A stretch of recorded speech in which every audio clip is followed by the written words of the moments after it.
hermosa bolsa. Mira qué bonito matrimonio. Qué hermosa piel. Los zapatos. Ay, mira esos lentes. Wow, son de marca. Ay, el collar. Ay, yo no tengo. Ay, me encanta desear lo que no tengo. ¿Acaso no es mejor lo que tienen los demás? Es horrible ver cómo los demás llegan a donde yo quiero llegar, cómo tienen lo que yo quiero tener.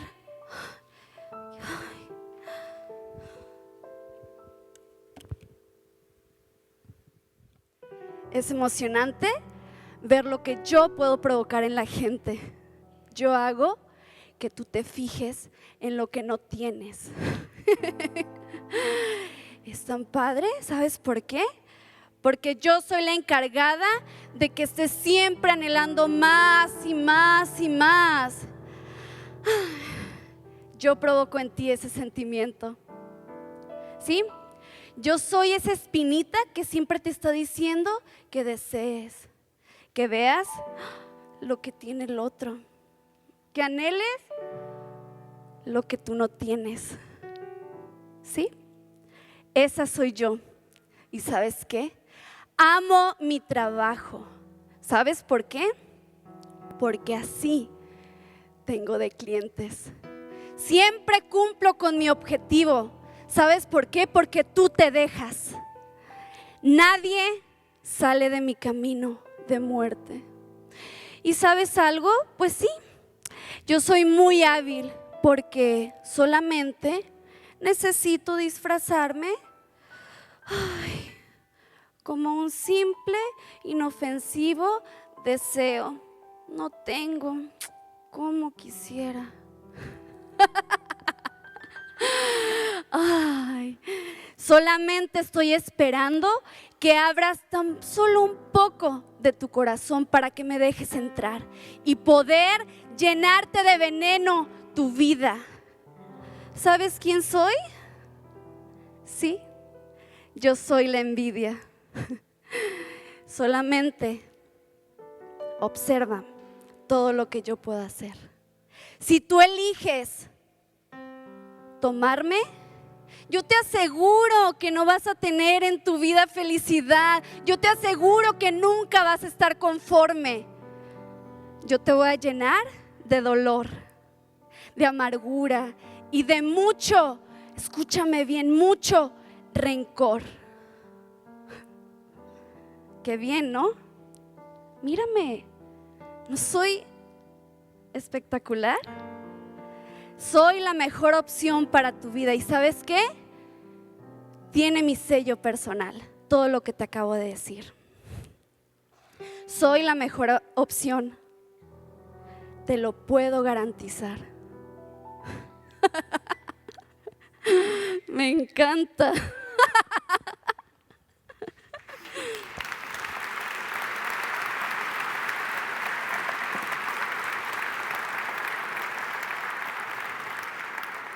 ¿Listos para clase 2 de esta serie Encrucijadas? Si necesitas una hoja de apuntes, levanta tu mano y se acercará un edecán y te entregará una hoja para que tomes notas, por favor. Saca una pluma o quítasela al indio que está enfrente de ti.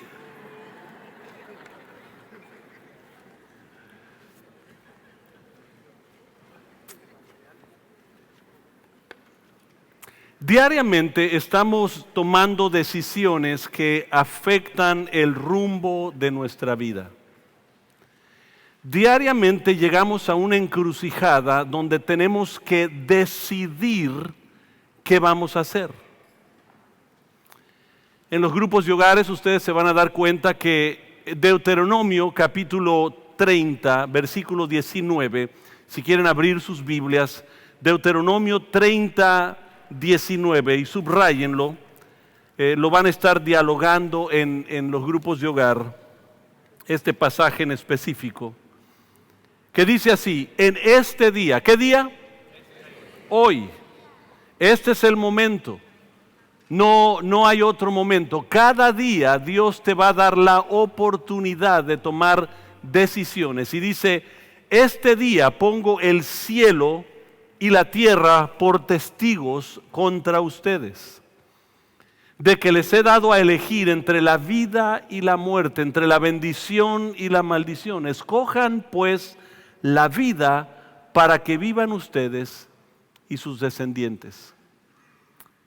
Y como les he dicho, la mayoría de los pecados mencionados en la Biblia son cosas buenas que no se hicieron correcto.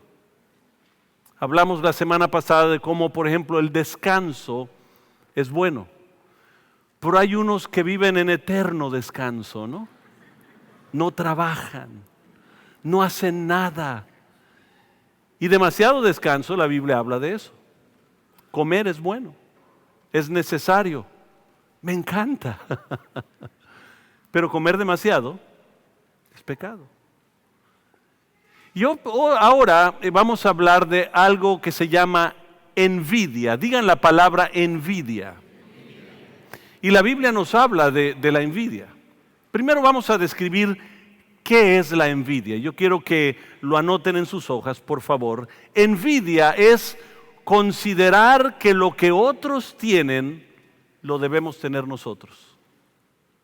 Considerar que lo que el otro tiene, yo lo quisiera tener. Vivimos en un día de la modernización donde especialmente los jóvenes quieren tener todos los aparatos posibles, ¿no? El iPod, el mini, el maxi, el iPhone, el iPad, el todo, el 5, el 6, el 7, el 8. Aunque no han salido, ya están ordenándolo por adelantado. ¿No se han dado cuenta que cuando uno va a ordenar una película en internet, ya puedes ordenar una película por adelantado? Antes de que salga, ya te la están vendiendo. Y curioso, porque la vida nos está vendiendo esas cosas. Quiere que nosotros adoptemos ese estilo de vida. De hecho, déjenme darles algunos sinónimos de lo que es envidia. Envidia, sinónimos, es codicia, ambicionar, desear, anhelar algo que otro tiene. Codicia. La palabra habla mucho de estas cosas. Vayan a Éxodo, el libro de Éxodo, en el segundo libro de la Biblia, Éxodo capítulo 20, versículo 17. En el versículo 17 dice lo siguiente: no codicies la casa de tu prójimo, no codicies su esposa, ni su esclavo, ni su esclava, ni su buey, ni su esposo, ni su burro, perdón. Yo solito me colgué, ¿no? Yo solito me colgué. Ni su burro, ni nada que le pertenezca. ¿Por qué dice eso la Biblia? Porque sabe que en la vida nosotros poco a poco vamos metiéndonos más a desear cosas que otros tienen. Me encanta ser ese matrimonio, esos hijos, ese carro, esa casa. Y poquito a poco el mundo, el sistema del mundo nos está vendiendo eso y curioso porque empieza a provocar problemas en nuestra vida. De hecho, en el Nuevo Testamento, váyanse a Hechos capítulo 7. Hechos capítulo 7. Y van a notar que en Hechos capítulo 7, versículo 9, anótalo en tus hojas. Dice: por envidia los patriarcas vendieron a José como esclavo, quien fue llevado a Egipto, pero Dios estaba con él. ¿Por qué los patriarcas vendieron a José? Por envidia. ¿Se acuerdan la historia de José, ¿no? El soñador? Empieza a soñar y decir: yo voy a ser el que todos vienen a mí, yo los voy a ayudar, yo les voy a... Y como que cuando vieron eso, y de pronto papá le está dando un saco de colores, está como que es el de preferencia. Dijeron, ya con esto ya tenemos. Nosotros queremos la atención, la importancia, el lugar, y decidieron, inicialmente querían matarlo. Pero de pronto se tocaron el corazón y no lo mataron, sino lo vendieron como esclavo. Ahora, entendemos que Dios tenía un proceso en la vida de José. No estamos hablando del proceso de cada quien, pero sí estamos hablando de aquellos que habían visto a José y habían dicho, no, eso no es lo que quisiéramos. Nosotros quisiéramos tener eso, esa bendición, esa cosa. ¿Por qué Dios sana a aquel y no me sana a mí? ¿Por qué Dios bendice la economía de aquel y no me bendice a mí? ¿Por qué si yo soy mejor? ¿Por qué Dios pone el liderazgo a ciertas personas cuando no creo que deben de estar ahí y yo sí estoy bueno? Y Dios no me da nada. A mí no me ponen atención. A mí me tocaba. Y de pronto no empezamos a notar lo que la envidia realmente empieza a hacer. Anota esto en tus hojas, por favor. Es obra de la carne. La envidia abre la puerta al pecado. Esto es obra de la carne. Envidia es obra de la carne. Y abre la puerta al pecado para destruir tu vida. El pecado llega y a veces nos es incómodo hablar de pecado porque nos agrada mucho más la gracia, pero no puedes entender la gracia si no entiendes el pecado. Entonces de pronto empezamos a ver envidia, y envidia te abre la puerta para que el pecado empiece a dominar. Y recuerden cómo hace el pecado. El pecado llega y poquito a poco empieza a comerte y a tomar dominio de ti, después no te suelta. Váyanse a Génesis capítulo 5 y noten cómo la Biblia habla de esto. En el versículo 19, Génesis 5, 19. Gálatas, en el primer servicio dice exactamente lo mismo. Entonces a lo mejor Dios le quiere hablar a alguien en Génesis 5, anótenlo y llévense a su casa. Gálatas capítulo 5. En Gálatas 5 están el fruto del Espíritu. 22 y 23 dice, el fruto del Espíritu es amor, gozo, paz, paciencia, benignidad, bondad, fe, mansedumbre, templanza, y contra tales cosas no hay ley. Pero antes de mencionar el fruto del Espíritu, menciona las obras de la carne. En esta versión dice, las obras de la naturaleza pecaminosa se conocen bien. Inmoralidad sexual, impureza y libertinaje. Y tú dices, bueno, yo no practico eso. Y de pronto dice idolatría, brujería. Pues tampoco eso. Odio. Ah, caray. Discordia. Celos. Arrebatos de ira. O sea, berrinches. Rivalidades. Disensiones.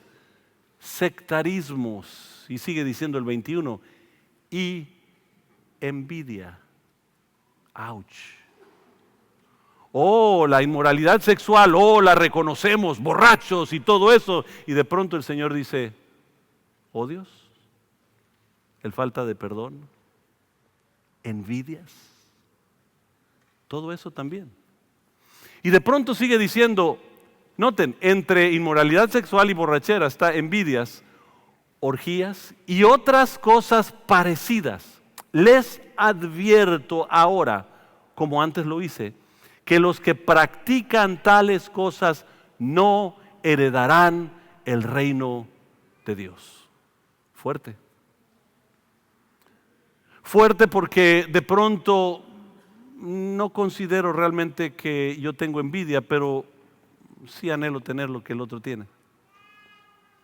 Váyanse a Romanos capítulo 1, y en Romanos capítulo 1 habla de una temática que siempre hemos usado en la iglesia, como habla ahí de aquellos que están acostándose con aquellos de su mismo sexo y todo eso, y decimos, esos están mal.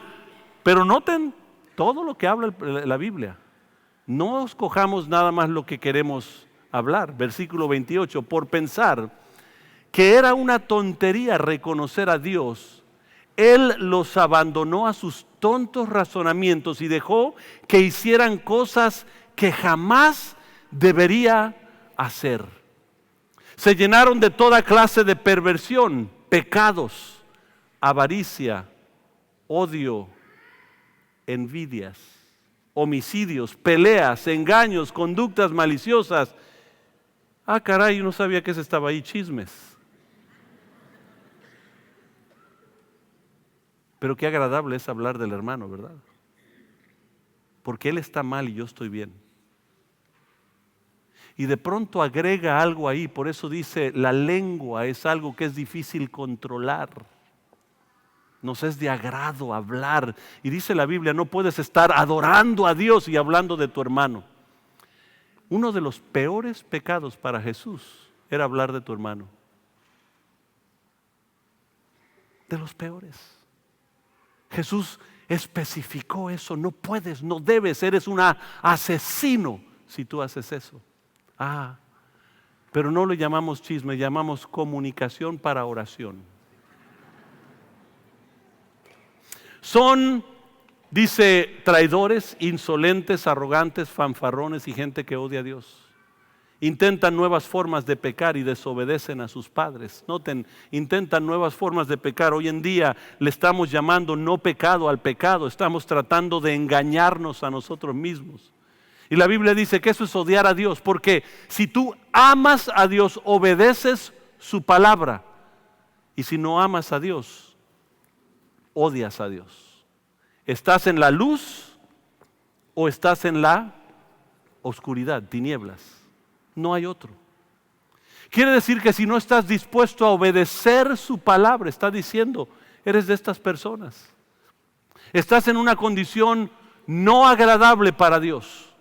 No puedes heredar el reino de los cielos. Eso no significa no ir al cielo, significa no gozar de las bendiciones que Dios tiene para tu vida aquí. Y hablamos en las semanas pasadas cómo Nehemías llegó ante el pueblo que tenía 97 años con un templo restaurado. Tenían adoración, tenían sacrificios, pero muros consumidos, derribados y puertas consumidas por fuego. Vivían en caos y todavía tenían adoración. Y temo que esa es la condición de la iglesia hoy en día. Sabemos adorar, sabemos llegar a la presencia de Dios, sabemos hacer las cosas, pero no tenemos autoridad. El mundo nos ve sin autoridad, como religiosos. Porque nosotros no hemos querido vivir como Dios anhela que nosotros vivamos. Vayan a Santiago, ese es después de Hebreos, casi al final de la Biblia. Santiago capítulo 4. También nos habla de esta misma temática. Dice, ¿qué es lo que causa las disputas y las peleas entre ustedes? ¿Acaso no surgen de los malos deseos que combaten en su interior? Y empieza a hablar y decir, oye, estas cosas están en tu corazón. Jesús fue bien franco en eso. Dice, la inmoralidad sexual, los asesinatos, todo eso, nace en el corazón del hombre. Y de pronto dice, desean lo que no tienen, entonces traman y hasta matan por conseguirlo. Y sigue diciendo, envidiando lo que otros tienen, pero no pueden obtenerlo.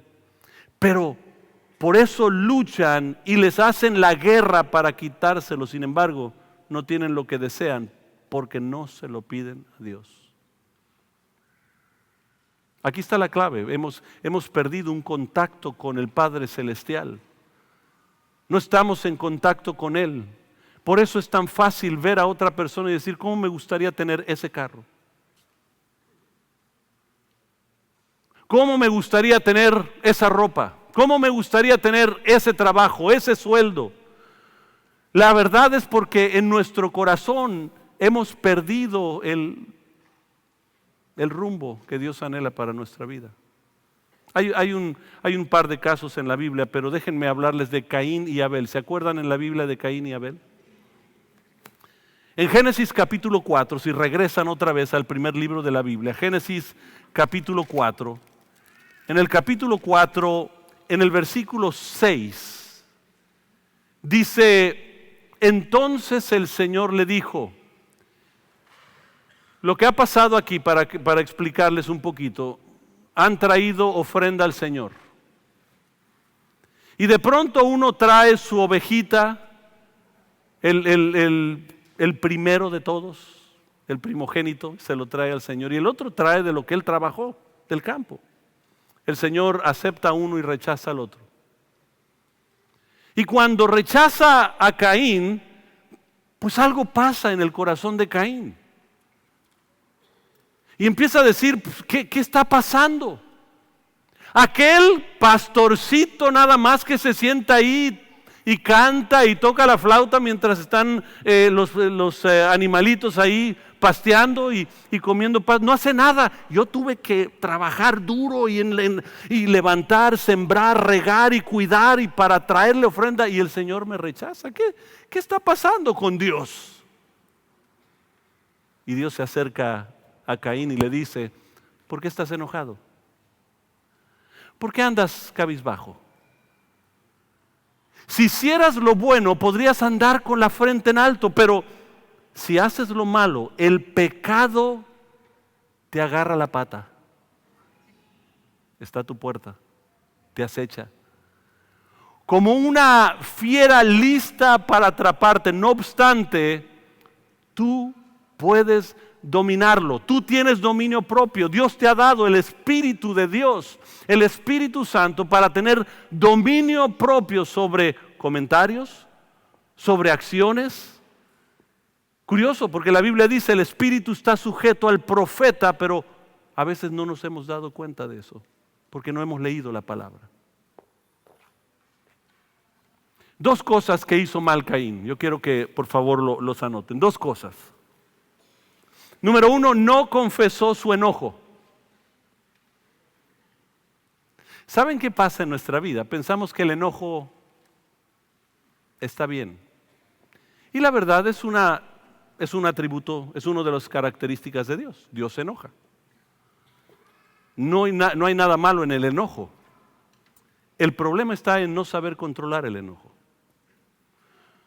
Dios se enojó tanto de la humanidad que había caído en pecado que descendió del cielo, encarnó en Jesús y dio su vida por nosotros. Él supo dirigir la característica, el atributo, lo que en él había. Y de pronto Caín, espérate, estás enojado y no estás controlándote. Segunda cosa es que no confesó su envidia. Deseaba tener la bendición del otro. Deseaba tener el favor de Dios que obtuvo el otro. Y a veces así somos en las cosas de Dios. ¿Y por qué tú prosperas y yo no? Si yo sí trabajé, yo sí di mi vida, yo sí hice todo.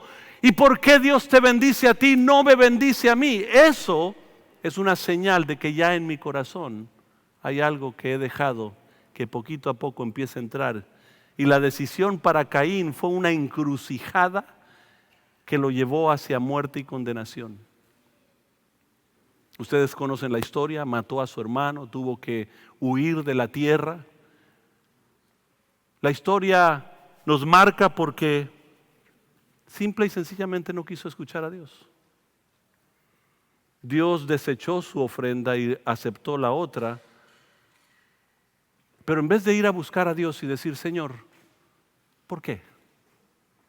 Quiero saber qué no había en mi corazón, qué es lo que yo no hice bien, qué es lo que necesito hacer para ser aceptado por ti, Señor. Inmediatamente vio la bendición del otro y dijo, ¿y por qué él bendecido y yo no? Se nota mucho esto entre los cristianos. ¿Por qué aquella iglesia crece y yo no? ¿Por qué aquel hermano está puesto ahí y yo no? ¿Por qué pusieron a fulano de tal en tal lugar y yo no? ¿Por qué? ¿Por qué? Y sigue siendo el pecado de envidia. Vayan a Proverbios capítulo 14. El libro después de Salmos, en el mero centro de la Biblia, está Proverbios, capítulo 14, versículo 30, que dice: la mente tranquila es vida para el cuerpo. ¿Cuántos les gusta vivir en paz? A algunos se les gustan vivir amén y otros... La mente tranquila es vida para el cuerpo, pero la envidia corroe hasta los huesos. Esta misma palabra envidia es celos. Los celos, la envidia, el anhelo, el por qué no soy yo en vez de aquella persona, por qué no lo tengo yo. Lo ves en el mundo es muy normal. En la política uno pisa al otro para llegar a la posición y no importa quién destruyen mientras yo llegue, ¿por qué él si yo soy mejor? Pero de pronto lo vemos entre los cristianos. Y la realidad, anoten esto, es Dios nos llama a corregir nuestras malas decisiones. A corregir, a llegar a la encrucijada de la vida y decir: bueno, Señor, en el huerto pusiste un árbol de vida y un árbol de la ciencia del bien y del mal. Y le dijiste a Adán y Eva: todo es de ustedes, pero no coman de este. ¿Por qué hizo eso? Porque les estaba dando una decisión. Ustedes toman la decisión. Aquí les doy el de la vida y acá está el que produce muerte. Pero tú decides. Tú decides qué hacer. Y en la vida tenemos que empezar a corregir las malas decisiones que hemos tomado. De hecho, la condición de nuestro corazón. ¿En qué condición está nuestro corazón? Para yo entender esto, necesito contestar con toda sinceridad algunas cosas en mi corazón. Por ejemplo, si yo les pregunto: si a tal persona en tu trabajo que llegaba tarde a veces, que no hacía todo su trabajo, tú llegabas temprano, salías tarde, hacías más de lo que te pedían y de pronto le dan la promoción a la otra persona, ¿cómo te sientes?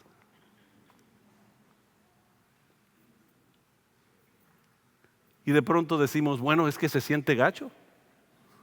Esa es una palabra muy espiritual, ¿no? ¿Qué si de pronto estás anhelando un cierto ministerio y de pronto, después de años de estar ahí, ser siervo fiel, estar dando tu tiempo, se lo dan a otra persona y tú te quedas fuera? ¿Cómo se siente?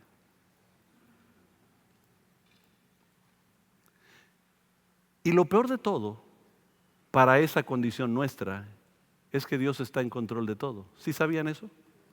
Dios nunca ha perdido el control. ¿Se acuerdan de Jonás? Jonás dice que descendió a Jope para huir de la presencia de Dios. Yo no sé cómo un profeta no puede saber que Dios está en todos lados, pero bueno, él huía de la presencia de Dios. Se metió a la nave. En la nave descendió y se puso a dormir. Y dice que Dios envió una tormenta al mar. Preparó un pez para comerse al profeta. Y luego le dio un malestar en el estómago. Es que el profeta estaba malo, por eso lo tuvo que vomitar, ¿no? Era echado a perder ya el profeta. Después, cuando perdonó a la ciudad, dice que se fue el profeta enojado. Y el Señor diciéndole: tranquilo, si yo soy el Dios. Yo soy el Dios de amor. Yo lo hago a mi manera, no a tu manera, no a tus caprichos. Y aún así, en su desobediencia, rebelión y enojo, Dios le prepara un árbol para taparlo del sol que Dios había puesto. Le pone aquella calabacera. De pronto trae el gusanito que se come la calabacera y nos damos cuenta en todo el libro de Jonás que Dios está en control. Dios dice esto: toda autoridad es puesta por Dios. ¿Sabían eso? Así dice la Biblia. ¿Cuánta autoridad? Toda autoridad. Pero de pronto escucho de cristianos que dicen: no lo puso Dios, lo puso fulano de tal.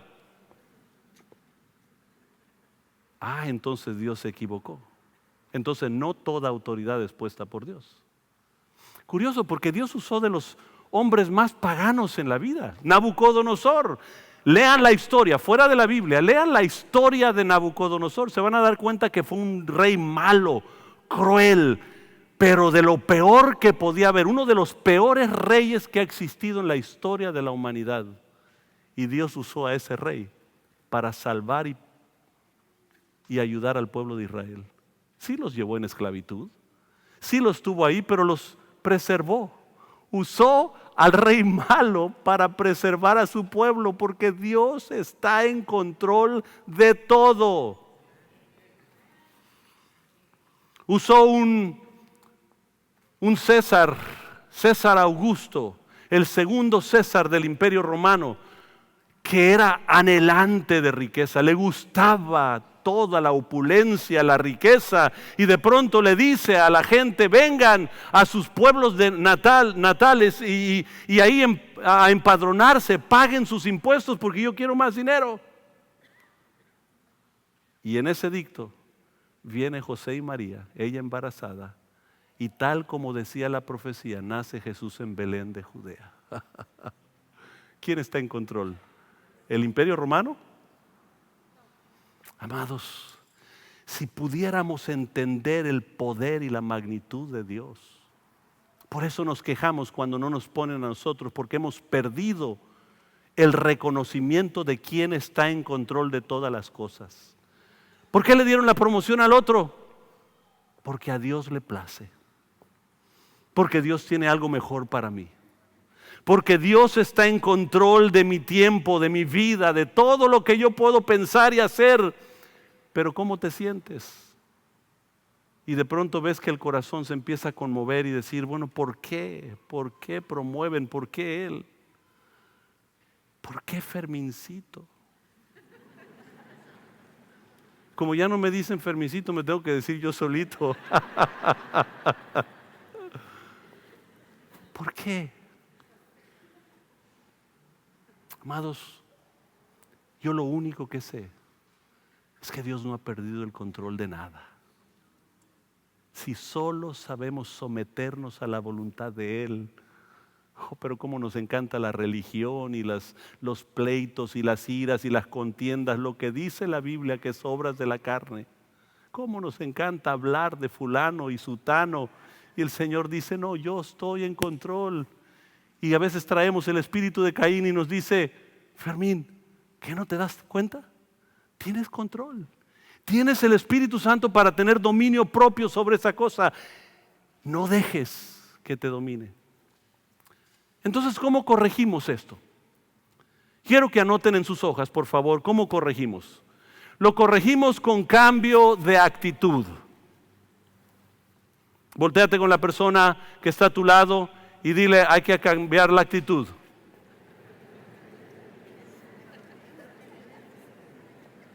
A ver, respóndele. Entonces, ¿cuándo vas a empezar? Cambio de actitud. Vayan a Romanos capítulo 12. Perdonen que les estoy dando tanto pasaje, pero yo creo que este es el libro más poderoso que existe sobre el universo, que transforma vidas. Romanos 12:2 dice: no vivan ya según los criterios del tiempo presente, o sea, basado en cómo dice la humanidad que debes de vivir. Al contrario, cambien su manera de pensar para que cambie su manera de vivir y lleguen a conocer la voluntad de Dios. Es decir, lo que es bueno, lo que es grato, lo que es perfecto. Y cuando tú aprendes a decir: Señor, voy a cambiar mi manera de pensar, entonces de pronto cuando le dan la promoción al que tú pensabas que no lo merecía, tú dices: es la voluntad de Dios, es todo, y lo disfrutas. Hay muchos cristianos amargados porque no aprenden a disfrutar que Dios está en control. Primera de Pedro. Para aquellos que no saben manejar bien su Biblia, Primera de Pedro está antes de Segunda de Pedro.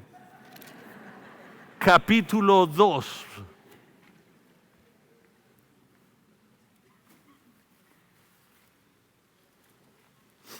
Desde el 1 al 3 dice, por lo tanto, abandonando toda maldad, todo engaño, hipocresía, envidias y toda calumnia. Noten que le está hablando a los cristianos aquí. Deseen con ansias la leche pura de la palabra, como niños recién nacidos. El niño cuando recién nace anhela, de pronto empieza a llorar y decir, quiero más leche, leche. Victoria se viene, ya está llegando a una edad donde ya tiene como 20 años y todavía leche, leche. Muchos cristianos así andan todavía, leche, leche, ¿no? Porque miren, hay muchos cristianos que han crecido pero siguen como bebés. Se ve curioso en un bebé todo embarrado cuando está comiéndose y hasta le tomamos fotos para guardar y todo eso, qué curioso se ve, ¿no? Pero ¿qué si es tu esposo de 45 años todo embarrado? No se ve tan curioso. Y tenemos muchos chabelos cristianos. Todavía son niños, no han crecido. Y dice, desea con ansias la leche pura de la palabra, como un niño recién nacido. Así por medio de ella crecerán en su salvación, ahora que han probado lo bueno que es el Señor. Entonces, estamos hablando de dos cosas, y aquí está una imagen. Envidia, obediencia. ¿Qué es lo que tú quieres hacer? Y yo sé que vas a decir, obedecer.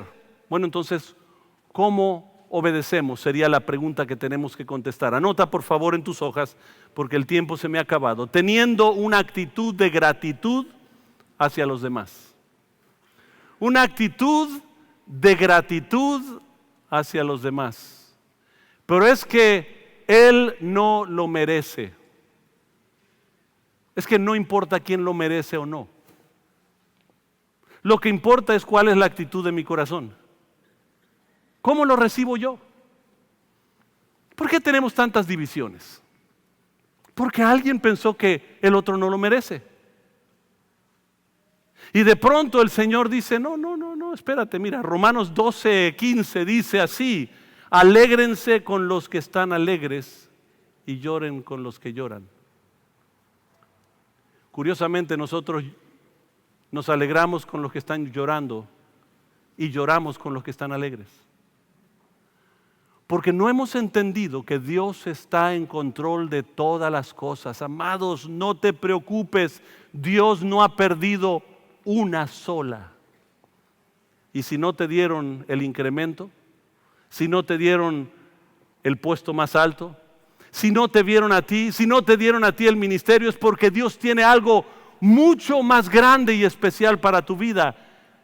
Por eso los que esperan en el Señor tendrán nuevas fuerzas. Volarán como águilas. Caminarán y correrán, no se cansarán ni se fatigarán. Porque han esperado en el Señor. Entonces tenemos que tener una actitud de gratitud hacia los demás. Nuestra actitud debe de ser una actitud de amor. Digan la palabra amor. El amor, dice 1 Corintios 13:14, amor no es envidioso, entre todas las cosas de descripción del amor. De hecho, amados, dice que el amor nunca deja de ser. Dice que nunca se goza cuando cae otro.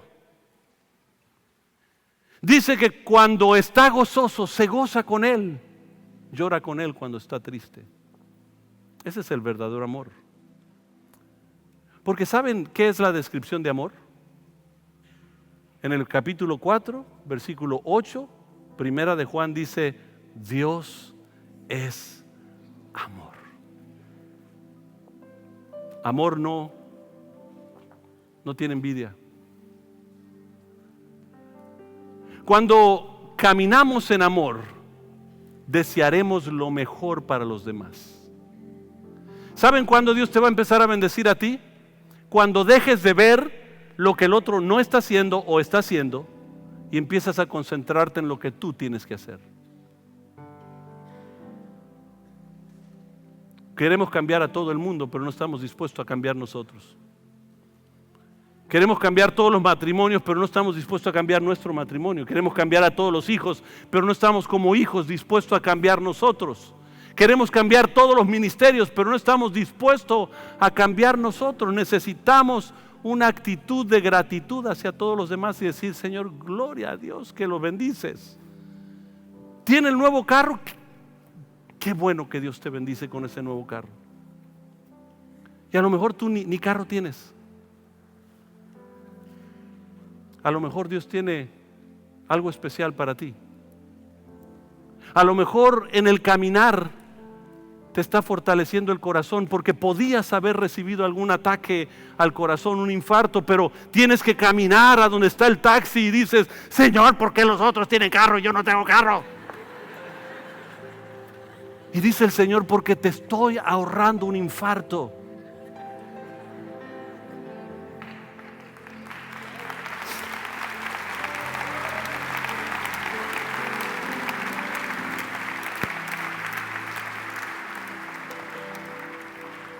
Anota esto porque se me ha acabado el tiempo. Necesitamos una actitud de gratitud hacia Dios.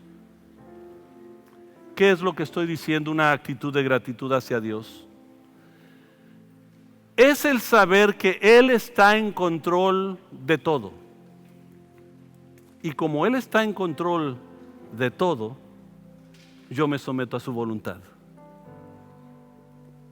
¿Qué es lo que Dios quiere para mi vida?